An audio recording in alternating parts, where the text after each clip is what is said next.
Bom, hoje eu estou gravando de dia, então tá vindo aquele reflexo do sol, né? E eu nunca gravei de dia, então não sei se a iluminação vai estar boa, porque eu uso um ring light aqui, à noite fica bom, mas vamos lá. O importante é a mensagem que a gente passa, né? Porque aqui não tem técnica, porque eu não sou técnica na área, mas a gente vai se virando assim mesmo.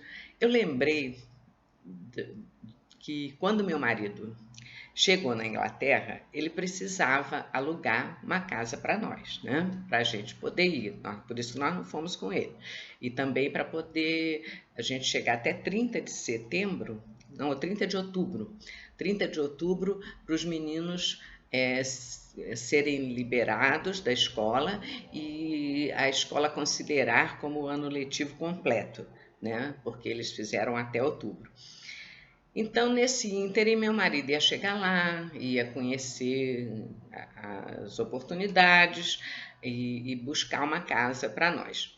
Ele conseguiu, através da universidade, que alguém deu para ele o nome de um indiano que costumava alugar casa para os estudantes.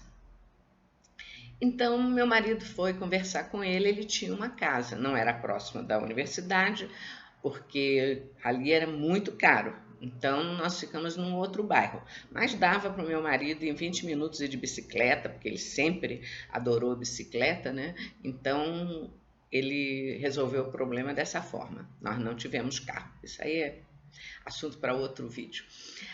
Então, ele conversou com esse indiano chamado Halualia, né?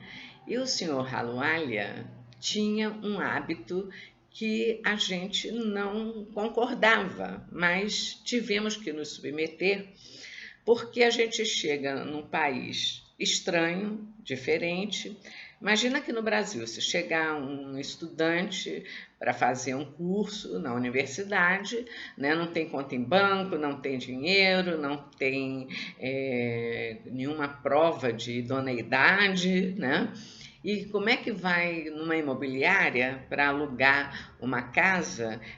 Teria que ter calção, teria que ter fiador, e se a gente não conhece ninguém, como é que a gente ia resolver? Então nós tivemos que nos submeter a alugar uma casa dele sem contrato oficial. Ele não tinha contrato, o contrato era de boca, né? Nem de gaveta era de boca, era o que ele falasse, tudo bem, né? Então tivemos que nos submeter a essa regra, né? Só que a bolsa que o meu marido recebia só sobrava 10 libras para a gente, né? Então nós fizemos, eu não, né? Meu marido fez o contrato com ele lá, né? E na Inglaterra existe uma lei do inquilinato que também existe aqui no Brasil, mas aqui no Brasil, que eu saiba, não é cumprida a regra como lá na Inglaterra. Porque aqui, quando a gente morava de aluguel, quando eu era criança, solteira, meu pai alugava uma casa dentro de uma vila e o proprietário era o senhor que morava em cima e embaixo ele construiu 6 casas. Então ali também era contrato informal, de boca, né?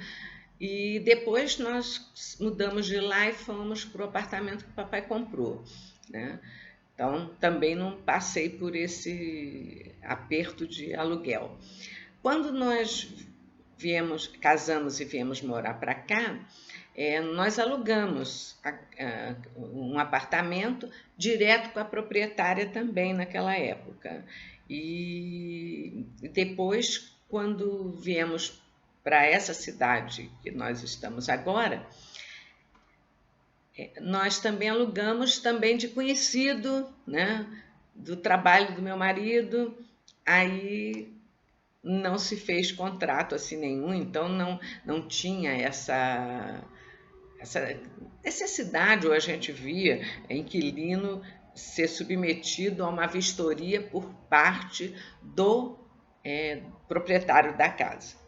Mas lá na Inglaterra, não. O dono da casa, que aluga para você, ele pode ir a qualquer momento, ou a imobiliária, né,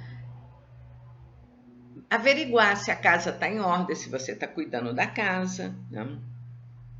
Só que se você está num contrato pela imobiliária, a regra é estabelecer, marcar um dia, um horário, né? Nunca de pronto assim avisar, ó, tô indo aí para analisar a casa, né? Mas no nosso caso, né, ele escolhia o dia, a hora que ele bem entendesse.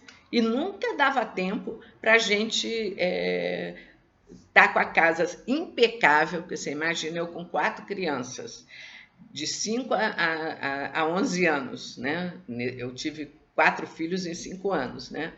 Então a casa está sempre cheia de brinquedo, roupa espalhada, aquela confusão, e você não dá conta de deixar tudo impecavelmente em ordem. E a criançada tem que ter liberdade em casa para brincar, para trazer os amiguinhos. Então eu sempre não fui muito rigorosa, nem muito cri-cri com essa coisa de estar com a casa 100% impecável, porque se chegar uma visita, se chegar... Não, eu deixava meus filhos à vontade para brincar, porque você arrumava agora, daqui a pouquinho já estava tudo espalhado de novo. Então eles lá se divertiam bastante, além do frio, né? Que lá fora era frio demais, então eles não poderiam estar brincando tanto fora de casa, que até poderiam brincar, porque lá pela segurança não teria tanto problema. Mas por causa do frio, eles terminavam ficando muito dentro de casa, né? Mas o senhor Halualha, ele era assim, trim, trim, ligava o telefone, que a gente tinha um telefone fixo na casa, que naquela época não era como no Brasil, que tinha que comprar a linha telefônica. Você imagina, em 1985, o sistema na Inglaterra já era o que a gente faz hoje. Contrata uma linha, o técnico vem, instala na sua casa e você passa a ter o telefone e passa a pagar pelo consumo, né? Hoje, então, é muito mais fácil. Você tem um valor fixo, né? Paga só aquilo por mês e usa à vontade. Mas naquela época lá já era assim. Então, nós pudemos, quando chegamos lá, contratar um telefone fixo, né?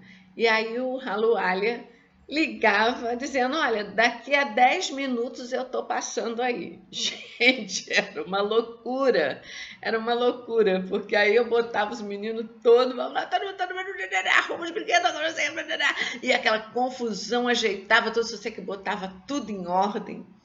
Quando ele chegava, ele passava cômodo por cômodo, avaliando tudo, né? Quer dizer, então a casa também não estava tão bagunçada desse jeito, porque em 10 minutos não ia dar conta, porque a garotada não tem essa habilidade nossa de organizar, né? Era mais brinquedo que estava espalhado e tudo, né? Então, nós conseguimos arrumar a casa inteira, botava tudo bonitinho, e quando ele chegava, ele sempre aprovava, né? Mas esse que a gente se diverte muito. E eu vou contar uma história aqui, porque os meninos meus sempre foram muito brincalhões e muitos de fazer pegadinha, né? Então, o que eles fizeram? No dia que nós viemos embora para cá, eles aprontaram uma pegadinha para o indiano. Eles botaram na cama de um deles lá os travesseiros, né, que já tinha travesseiro lá dele, né, e algumas cobertas que ele tinha, e algumas coisas nós deixamos também para os próximos moradores, né, que geralmente eram estudantes que tinham que se submeter a essas regras dele, né, e não podiam reclamar. Aí meus meninos fizeram uma simulação de um corpo deitado, de uma pessoa deitada, botaram um chapéu de touca de frio, assim, né? Botaram, e cobriram tudinho para poder, quando ele chegasse, ele pensasse que era uma pessoa dormindo, né? Então, até hoje a gente dá risada dessa situação, imaginando o que ele não deve ter pensado. Mas os meninos acharam que dessa forma estava se vingando dos sustos que ele dava na gente e na correria, que a gente levava na brincadeira também, né? E hoje a gente se diverte muito lembrando dessas correrias, né? Mas uma coisa interessante também que aconteceu na casa, nós estávamos todos na parte de baixo, que geralmente as casas lá da Inglaterra são de 2 andares, né? Na parte de baixo fica a cozinha, a sala, um banheiro, a copa, né? A área de serviço, e na parte de cima ficam os quartos e um banheiro. E nós estávamos todos na parte de baixo, tínhamos acabado de jantar, estava vendo televisão, brincando, conversando, e de repente deu um barulhão, e caindo tudo, aquele barulhão enorme na parte de cima. Mas nós levamos um susto tão grande. Eu falei, bom, gente, não pode ter sido para tentar, porque a primeira preocupação de brasileiro é com ladrão, né? Porque para nós, a nossa casa, como eu falei, já tinha sido assaltada várias vezes, então você morre de medo, né, de ladrão invadindo a casa, difícil, você leva um tempo para poder se desfazer dessa preocupação e começar a viver mais relaxada, mais desligada, né? Porque você vem com aquele trauma todo do Brasil. Então, quando chega lá, você pensa que é do mesmo jeito, né? Claro que tinha roubos lá, mas era geralmente na área próxima da universidade, mas as casas eram melhores e muito mais caras. Nós não morávamos lá, morávamos num bairro mais simples, mas que era muito bonito. Ainda falei para o meu marido, nossa, mas por que você escolheu esse bairro tão bonito? Ele falou, não, mas aqui é bairro de pobre. Eu falei, poxa, se pobre é assim, então, né? É, nosso conceito de pobreza, né? De bairro de pobre é outro aqui no Brasil. Então, nosso bairro era muito bom. Mas havia roubos, assaltos nessa região das casas próximas à universidade. E segundo alguns brasileiros que a gente conhecia, amigos nossos, aqueles que eu já citei aqui, e outros, né? Eles falavam que eram de determinadas nacionalidades que vinham também com a proposta de estudar, mas que infelizmente terminavam roubando também as casas. Não vou falar quais são as nacionalidades, porque não é o caso aqui, né? A gente não está aqui para dedar ninguém, nem para ficar falando mal dos outros, porque também até poderia ser que tivesse brasileiro. Nós sabemos de brasileiros também que aprontaram por aí pelo mundo, que também vai ser tema de outro vídeo, né? Mas eu fiquei preocupada lá, voltando lá para o assunto da casa, o barulhão enorme que chegou, né? Eu falei, eu vou ter que enfrentar, vou ter que subir, né? Subimos, Pedro e eu, e fomos para o segundo andar para ver o que é que tinha acontecido. Gente, vocês não vão acreditar. A nossa casa era uma casa velha, né? Não era uma casa assim reformada, não era uma casa de luxo, era uma casa boa, com tamanho bom, né? Primeiro porque lá na Inglaterra você não pode, com 4 filhos, alugar uma casa com menos de 3 quartos. Tem regra, né? E a lei é rigorosa. E os vizinhos são rigorosos. Eles dedam se você estiver fora da lei. Então, tinha que buscar uma casa com determinada área para corresponder ao número de habitantes dela. Tudo bem. Subimos para ver aonde foi o barulho. No banheiro. Gente, vocês não podem imaginar. Tinha caído toda a parede de azulejos em cima, dentro, né, da banheira, né? Completamente aquilo tudo, aquele barulhão enorme. Meu Deus do céu! Aí foi que nós descobrimos que naquela época, né, hoje em dia já tem aqui no Brasil há muito tempo, mas naquela época eles usavam cimento cola, né? E o cimento cola, de tanto tempo que já tinha desgastado e tudo, e com o vapor dos banhos vai infiltrando e descola tudo e cai. Mas não foi culpa nossa, né? Era uma questão de tempo isso aí, né? E aqui no Brasil, naquela época, só se usava massa de cimento e tudo, então, para a estrutura de azulejos cair, precisava de ser muito ruim o material usado, ou então muito tempo de uso, né? Mas geralmente a estrutura da casa e desse material era muito seguro, né? Quando nós fomos falar com o Ralo Alha, o que ele falou para a gente? Bem que me falaram para eu não alugar casa para brasileiro, porque brasileiro tem mania de tomar muito banho e prejudica a casa. Ai, nós só podemos rir, né? Onde é que já se viu? Agora, a história dos banhos vai ser num outro vídeo também. Até a próxima!